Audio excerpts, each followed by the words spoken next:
Now we start question number 3 of exercise 6.1. Question number 3 है बेटे कि AD and BC are equal perpendicular to a line segment AB. कहते देखो AD and BC कहते ये दो लाइन इक्वल है, यानी ए और ये दोनों इक्वल है. ओके, फिर आगे कह रहा है और ये दोनों लाइन परपेंडिकुलर है लाइन सेगमेंट ए बी पे. आपको देखो ए बी क्या है, एक लाइन सेगमेंट है. इस लाइन सेगमेंट पे आपको ए डी परपेंडिकुलर है, यानी ए एंगल कितना है 90 डिग्री है, और बी सी भी परपेंडिकुलर है किस पर, ए बी पे, यानी ए एंगल कितना है 90 डिग्री है. ओके, आप कहते हैं proof so that C D bisect A B, यानी प्रूफ करनी है कि सी डी, ये जो सी डी है, सी डी ए बी को बाइसेक्ट कर रहा है, प्रूफ करनी है. यानी ए बी को बाइसेक्ट कर रहा है, इसका मतलब क्या हुआ, दोनों कहाँ इंटरसेक्ट कर रहा है, पॉइंट ओ पे. तो इसका मतलब पॉइंट ओ क्या है, ए बी का मिड पॉइंट पे है, यानी ओ ए और ओ बी इक्वल है, ये प्रूफ करनी है. जैसे ही देखो, यानी जैसे ही आप पॉइंट ओ अगर ए बी का मिड पॉइंट होगा तो इसका मतलब सी डी ए बी को क्या कर रहा है, बाइसेक्ट कर रहा है, यानी हाफ पार्ट और ये हाफ पार्ट हो जाएगा. यानी ओ ए और O B, O A equal to अगर ओ बी हो जाए तो इसका मतलब क्या है, पॉइंट ओ क्या है, बी सी ए बी का मिड पॉइंट है. अगर मिड पॉइंट है तो इसका मतलब है कि सी डी जो है ए बी को क्या कर रहा है, ए बी को बाइसेक्ट कर रहा है. तो आपको प्रूफ करनी है ओ A equal two O B. जैसे ओ ए और ओ बी इक्वल होगा तो इसका मतलब सी डी क्या है, ए बी को बाइसेक्ट कर रहा है एंड एट पॉइंट ओ पे, यानी टू पार्ट इक्वल पार्ट में डिवाइड कर रहा है कि इसको ए बी को. तो ओ ए और ओ बी क्या हो जाएगा, इक्वल हो जाएगा. ओके, तो मेन रूप से ओ ए और ओ बी को इक्वल प्रूफ करनी है.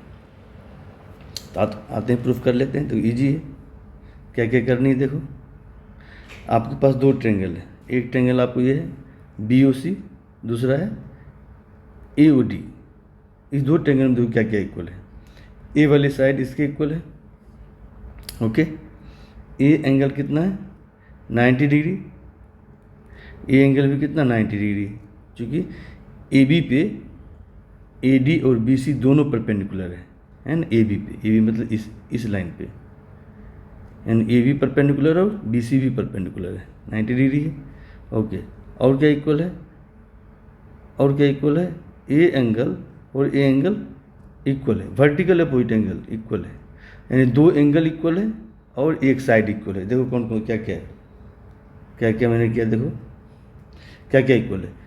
देखो ट्रेंगल बी ओ सी का ए वाली side, triangle A O D का ए वाली साइड इक्वल है. ए एंगल 90 डिग्री है, ए एंगल भी 90 डिग्री है, इक्वल है. ओके, 90 है, ए भी 90 है. फिर ए एंगल देखो, चूँकि बी सी और ए बी और सी डी दोनों कहाँ इंटरसेक्ट कर रहा है, पॉइंट ओ पे. ओके, इसलिए एंगल और एंगल वर्टिकल अपोजिट एंगल है. इस ट्रेंगल का एंगल बी ओ सी, इस ट्रेंगल का angle A O D equal है, वर्टिकल अपोजिट एंगल इक्वल है. तो दो एंगल इक्वल है, यानी ए वाले एंगल देखो, ए वाले एंगल और एक साइड. इस ट्रेंगल में भी दो एंगल, ए वाले एंगल और एक साइड. तो एंगल साइड से क्या हो, कॉन्ग्रुएंट हो गया.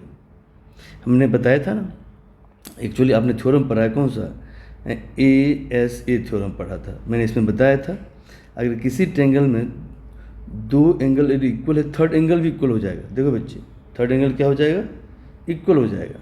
जैसे थर्ड एंगल इक्वल हो जाएगा तो ए एस ए यूज हो जाएगा. देखो यहाँ पे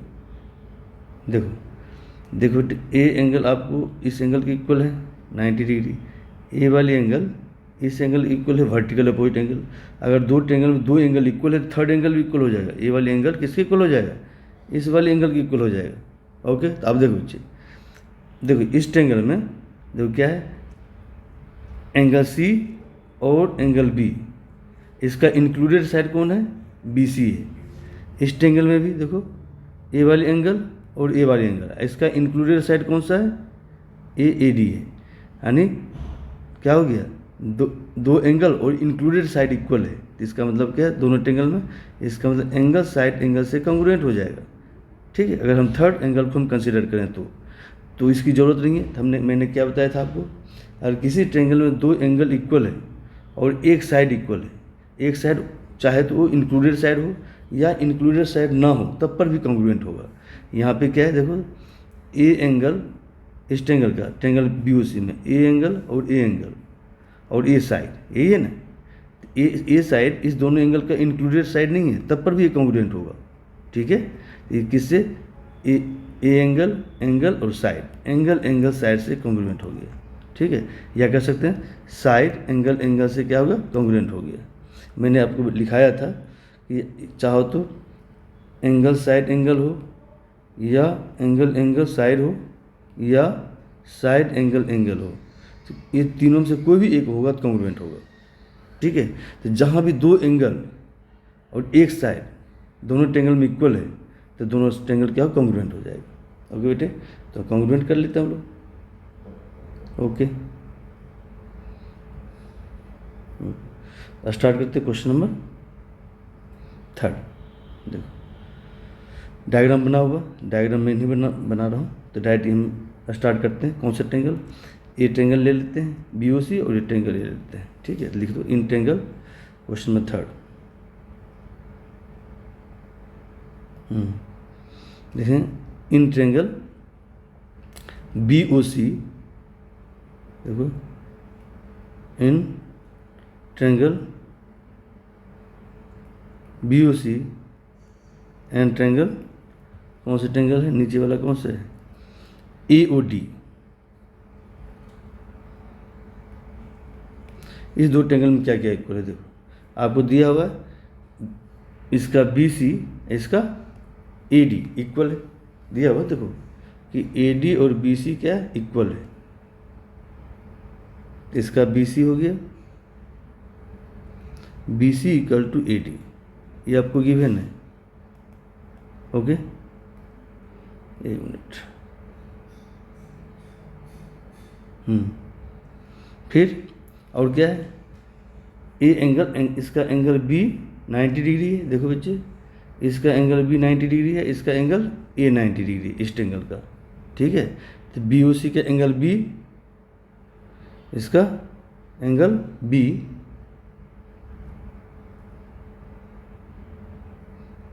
एंगल B इक्वल टू इसका एंगल B, इसका एंगल A इक्वल है।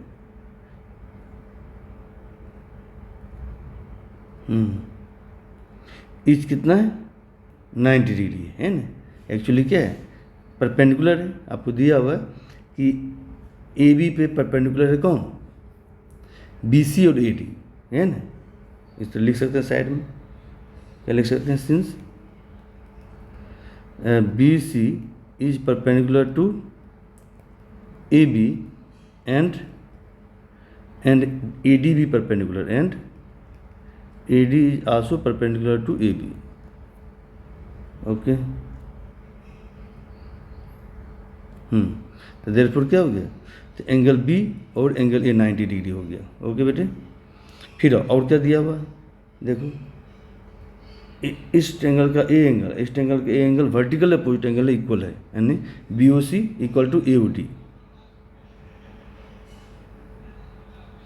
एंगल इसका BOC इस ट्रेंगल का एंगल AOD इक्वल है, क्यों इक्वल है, वर्टिकली अपोजिट एंगल है, इक्वल है। तब देखो बच्चे, दो एंगल और एक साइड इक्वल है, तो किसी भी ट्रेंगल में अगर दो एंगल और एक साइड इक्वल तो कॉन्ग्रुएंट होगा। तो हो सकता है वो साइड दोनों एंगल के बीच में हो या ना हो।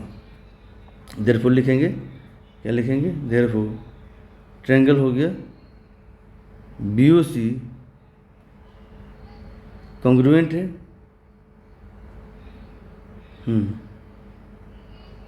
कॉन्ग्रुएंट है ट्रायंगल AOD का बाय, लिख सकते हैं, इसे लिख सकते हैं एंगल एंगल साइड। ओके, तो या आप लिख सकते हैं, ये भी लिख सकते हैं, ये भी चलेगा, एंगल साइड एंगल भी चलेगा। चूँकि दो एंगल इक्वल, थर्ड एंगल भी इक्वल हो जाएगा। जैसे थर्ड एंगल इक्वल हो जाएगा तो ये हम यूज कर लेंगे, है ना। तो मैंने अभी बताया भी था, कैसे बताया था ना, कि चूंकि दो एंगल इक्वल, तो ए वाले एंगल भी क्या होगा, इक्वल हो जाएगा। तो जैसे ही एंगल इक्वल होगा तो दो एंगल और इंक्लूडेड साइड, दो एंगल और इंक्लूडेड साइड इक्वल हो गया, तो एंगल साइड एंगल से कॉन्ग्रुएंट हो गया। ओके, जैसे कॉन्ग्रुएंट होगा तो क्या करेंगे हम लोग, ओके, जैसे कॉन्ग्रुएंट हो गया तो हम लोग क्या करेंगे, अब हम CPCD यूज करेंगे। तो देखो बेटे, लिखेंगे देयरफॉर दो ट्रायंगल हमने कॉन्ग्रुएंट प्रूफ कर दिया। जैसे कॉन्ग्रुएंट होगा तो CPCD से corresponding side corresponding angle equal हो जाएगा। देखो बेटे, तो इस ट्रायंगल का हम अगर देखो BO लेंगे तो इसका क्या लेंगे, AO, BO के कॉरस्पॉन्डिंग AO है, तो देयरफॉर BO इक्वल टू क्या हो गया, AO, ओके, बाय CPCD। तो दिस इम्प्लाई दैट क्या हो गया, BO लिखो या OB लिखो, दोनों एक ही चीज़ है, यानी OB इक्वल टू OA हो गया, OB इक्वल टू OA। अब देखो OB और OA इक्वल हो गया, ध्यान दो बेटे, ये आपका OB है ना, और ये आपका क्या है, ये आपका OA है। ये दोनों इक्वल है, ये दोनों क्या है, इक्वल है, यानी पॉइंट O हो गया मिड पॉइंट। तो ए वाली साइड इक्वल हो गया। इक्वल होने का मतलब क्या होगा कि CD है, CD AB को बाइसेक्ट कर रहा है, हो गया प्रूव्ड। ओके, तो देयरफॉर क्या हो गया, देयरफॉर CD बाइसेक्ट AB। ये प्रूव करना था, हो गया प्रूव। चूंकि पॉइंट O क्या मिड पॉइंट हो गया, यानी CD AB के मिड पॉइंट होके जा रही है। इसका मतलब क्या होगा कि CD AB को क्या कर रहा है, बाइसेक्ट कर रहा है, यानी AB को 2 इक्वल पार्ट में डिवाइड कर रहा है। ओके, तो सिंपल था, ये कुछ था नहीं। क्या किया हमने,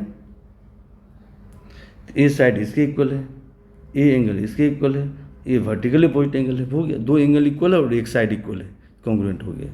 ओके, जैसे कॉन्ग्रुएंट होगा CPCD हमने यूज कर लिया। ओके, अब देखो क्वेश्चन 4 क्या है, देख लो। क्वेश्चन 4 में कह रहा है कि L and M are two parallel lines intersected by another pair of parallel lines P and Q। ठीक है, देखो कहते L और M दो पैरेलल लाइन है, कहते इस दोनों पैरेलल लाइन को दूसरा पैरेलल लाइन इंटरसेक्ट कर रहा है। देखो P एंड Q डायग्राम बना हुआ, तो P और PQ ये अदर पैरेलल लाइन से, ये दोनों PQ यानी ये कह रहा है L और M पैरेलल है, P और Q भी आपस में पैरेलल है, लेकिन दोनों एक दूसरे को इंटरसेक्ट कर रहा है। कहाँ पे, इस पॉइंट पे A C, इस तरह से B और D पे इंटरसेक्ट कर रहा है। ओके, ठीक है, तो अब क्या कर रहा है यहाँ, देखो क्वेश्चन यहाँ क्या कर रहा है, क्वेश्चन कर रहा है यहाँ पे क्या करनी है, so that triangle ABC and triangle CDA congruent है। देखो ABC कौन ट्रायंगल है, ABC, कहते ए ट्रायंगल कॉन्ग्रुएंट है किसका, CDA का, CDA इस ट्रायंगल का, यानी ए वाली ट्रायंगल इस वाली ट्रायंगल का कॉन्ग्रुएंट है, इसे प्रूफ करनी है। तो कुछ नहीं है, अब देखो सिंपल है इसका प्रूफ, कुछ है नहीं। हमने कुछ पैरेलल लाइंस हमने पढ़ा ना, लाइंस एंड एंगल्स में, वही कंसेप्ट यूज करेंगे। देखो बच्चे, लाइन L और लाइन M पैरेलल है, ओके, और ये देखो AC क्या है, AC आपका ट्रांसवर्सल है, ठीक है। जैसे ट्रांसवर्सल तो अल्टरनेट इंटीरियर एंगल इक्वल होगा, तो ए वाली एंगल किसके इक्वल होगा, इस वाले एंगल के इक्वल हो जाएगा। ओके, फिर आइए, अब देखो PQ, ध्यान दो, P एंड Q पैरेलल है, ओके, और AC आपका क्या है, ट्रांसवर्सल, AC क्या आपका ट्रांसवर्सल है। तो इस केस में क्या हो जाएगा, तो ए वाली एंगल किसके इक्वल हो जाएगा, इस वाले एंगल के इक्वल हो जाएगा, अल्टरनेट इंटीरियर एंगल इक्वल हो जाएगा। तो इस तरह से एंगल इक्वल कर लेंगे। अब दो ट्रायंगल लेके चलेंगे हम, CP ये प्रूव कर लेंगे क्या ये दोनों ट्रायंगल कॉन्ग्रुएंट है। ओके, तो ये कंसेप्ट यूज करें। अब जानते हैं, देखो बेटे ये पी है, ये क्यू है, दोनों पैरेलल है। और कहता है ए सी क्या है, ए सी ट्रांसवर्सल है। तो कौन कौन सा एंगल इक्वल होगा, तो ए एंगल और ए एंगल कैसा एंगल है, अल्टरनेट इंटीरियर एंगल इक्वल हो जाएगा। कैसे करते हैं हम लोग, जो पैरेलल लाइन है, पैरेलल लाइन से ट्रांसवर्सल के बीच एंगल बनाते हैं, और ये दूसरा लाइन से भी ट्रांसवर्सल से एंगल बनाएंगे दूसरे साइड, ट्रांसवर्सल के दूसरे साइड, इधर बनाया और इधर बनाया, तो इसी को बोलते हैं अल्टरनेट इंटीरियर एंगल। अगर दो लाइन पैरेलल है तो ए वाले एंगल क्या इक्वल हो जाएगा। तो इसी कंसेप्ट को यूज करेंगे। ओके, स्टार्ट करते हैं हम लोग। देखो, तो इसे ऐसे कन्वीनियंट के लिए हम कुछ नंबर दे देते हैं। देखो, इसे एंगल दे दो 1, ठीक है, इसे एंगल 2, इसे एंगल 3 और इसे एंगल 4 दे दो, जिससे आपको दिक्कत ना हो।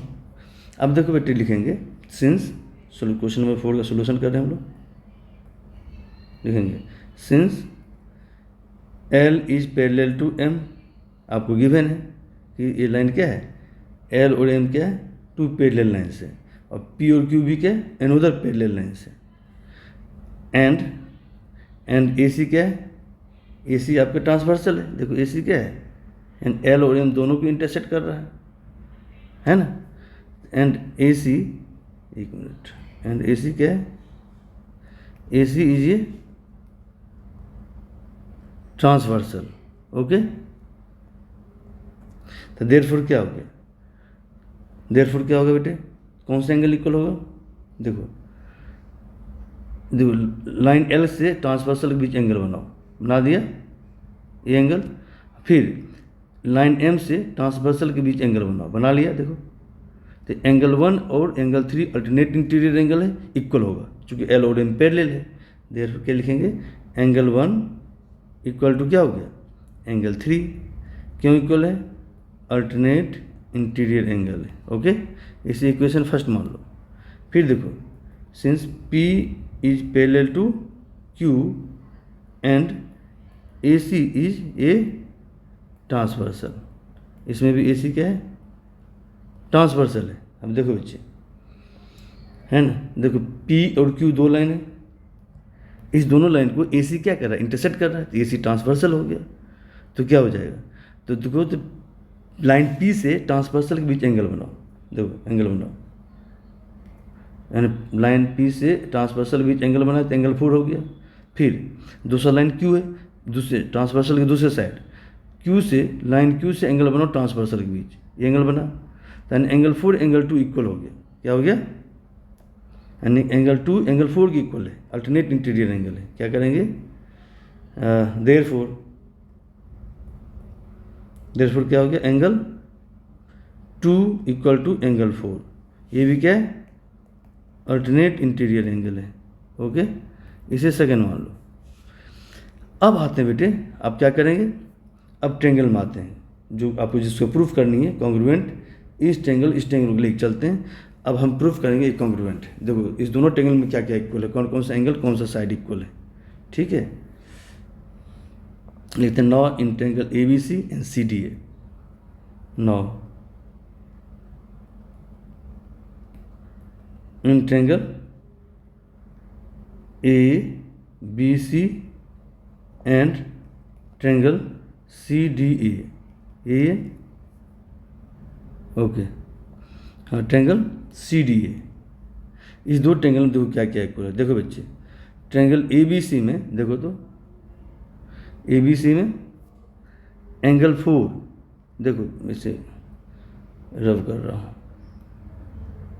दोबारा बना रहा हूँ, ये एंगल 1 था, ये 2 है, ये 3 है और ये 4, ये था ना। आइए अब देखो, ट्रेंगल ABC में हम ये ट्रेंगल ले रहे हैं, इस ट्रेंगल में एंगल 4 और इस ट्रेंगल में एंगल 2 इक्वल है ना, एंगल 4 और एंगल 2 इक्वल है फ्रॉम इक्वेशन 2। तो लिखो, ट्रेंगल ABC में एंगल 4, ट्रेंगल ABC में एंगल 4 इक्वल है ट्रेंगल CDA में एंगल 2 की इक्वल है। ठीक है, लिखेंगे फ्रॉम 2। ओके, फिर आइए, ट्रेंगल ABC में देखो, एंगल 3 किसके इक्वल है बेटे, एंगल 3 किसके इक्वल है, ट्रायंगल सी डी ए में एंगल 1 के इक्वल है, एंगल 1 के इक्वल है। तो एंगल 3 एंगल 1 के इक्वल है। देखो एंगल 3 किसके इक्वल है? एंगल 1 के इक्वल है। Angle 3 equal to angle 1 from equation first. और देखो क्या है, अब क्या है और क्या है कि ए सी दोनों में, देखो ए सी है दोनों ट्रायंगल में, देखो ए सी इस ट्रायंगल में भी है, इस ट्रायंगल में कॉमन है। देखो बेटे यहाँ पे देखो, एक मिनट देखना, अगर हम इसका देखो ए सी लेंगे तो इसका क्या लेंगे? सी ए, ये दोनों कॉमन है ना। ए सी और सी ए का लेंगे तो इक्वल होगा ना। ए सी लिखो या सी ए, दोनों तो एक ही चीज़ है। इसका ए सी इसका सी ए इक्वल है, कॉमन है। क्या करेंगे? देखो बच्चे, इसका ए सी और इसका सी ए कॉरस्पॉन्डिंग साइड है, इक्वल है। क्यों इक्वल है? जो कॉमन है। ए सी इक्वल टू क्या हो गया? इसका सी ए क्या लिखेंगे? कॉमन है। अब देखो बेटा, दो एंगल और एक साइड इक्वल है तो कॉन्ग्रुएंट हो गया, है ना। तो क्या कहते हो, इस दो एंगल के बीच में, ध्यान दो बेटा, देखो थोड़ा साफ कर रहा हूँ। देखो ए एंगल इस एंगल के इक्वल है ना, था ए 1 था, ए 3 था, और ए एंगल ए 2 है और इस एंगल के इक्वल ए 4 है। ओके, अब देखो तो इस दो ट्रायंगल में देखो, और ए सी दोनों में कॉमन है। ए सी क्या दोनों में कॉमन है। अब देखो बच्चे, अब इस ट्रायंगल में देखो, ट्रायंगल या ए बी सी में, ट्रायंगल ए बी सी में देखो, ट्रायंगल ए बी सी में देखो ए एंगल है और ए एंगल है, और इस दोनों एंगल का इंक्लूडेड साइड कौन सा? ए सी है। ए सी इंक्लूडेड साइड है। Two angles and included side. इस ट्रायंगल में भी देखो दो एंगल है और इसका इंक्लूडेड साइड कौन है? ए सी है। तो क्या होगा? टू एंगल्स और इंक्लूडेड साइड इक्वल है, देयरफॉर कॉन्ग्रुएंट हो गया। लिखेंगे therefore triangle A B C congruent हो गया, इसके कॉन्ग्रुएंट हो गया बेटे ट्रायंगल सी डी ए का। कौन सा rule? By A S A rule से। टू एंगल्स है देखो और इंक्लूडेड साइड, दूसरे ट्रायंगल का टू एंगल्स और इंक्लूडेड साइड इक्वल है, देयरफॉर ए एस ए से एंगल साइड एंगल से कॉन्ग्रुएंट हो गया। ये प्रूव्ड हो गया, ये प्रूव करना था। ओके।